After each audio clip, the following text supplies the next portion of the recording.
Jina langu naitwa Abdalla Almasi Mkoko, ni diwani wa kata ya Mitunduruni, lakini ni naibu meya wa manispaa ya Singida mjini.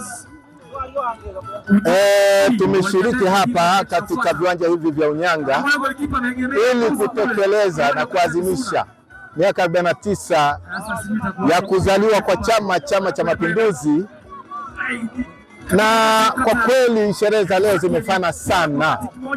Ushiriki wetu kama madiwani ni kuwakilisha wananchi walio wengi ambao hawajashiriki hapa, lakini na kushirikiana na wananchi wote waliofika hapa kuhakikisha sherehe hizi zinafana.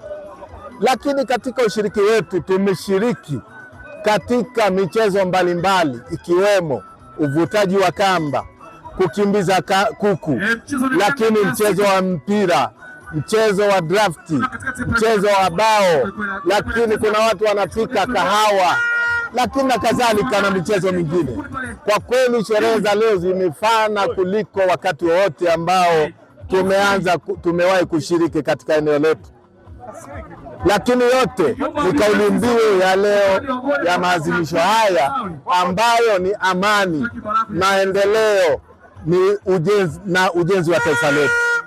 Kwa hiyo niwatakie wote kila la kheri katika maadhimisho haya, miaka 49 ya kuzaliwa kwa Chama cha Mapinduzi, chama chetu, chama tawala. Asante. Naitwa Ibrahimu Mrua, diwani wa kata ya Minga, ni mmoja wa washiriki kwenye siku hii ya leo ambayo ni sherehe ya Chama cha Mapinduzi kutimiza miaka 49.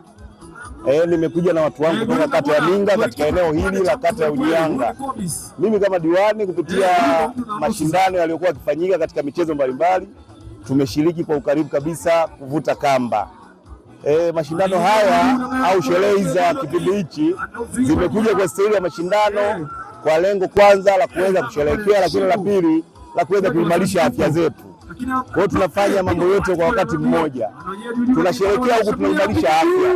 Tunapovuta kamba tunaamini kwamba jasho linapotoka basi magonjwa mbalimbali yanapungua. Kwa hiyo tunaondoka hapa tukiwa tuna furaha, lakini pia tunaondoka tukiwa tumeimarisha afya zetu. Tunatoa wito kwamba sherehe zingine za aina yoyote zije kwa mtindo huu wa kufanya mazoezi ili tufanye mambo yote wakati mmoja, kwa maana bila afya tunaamini mambo mengi hayawezi kufanyika. Kiongozi akiwa na afya ndio maji yanapatikana. Kiongozi akiwa na afya anaweza kusemea kata yake barabara zikawa nzuri. Viongozi akiwa na afya madawa hospitalini yanapiganiwa na yanapatikana.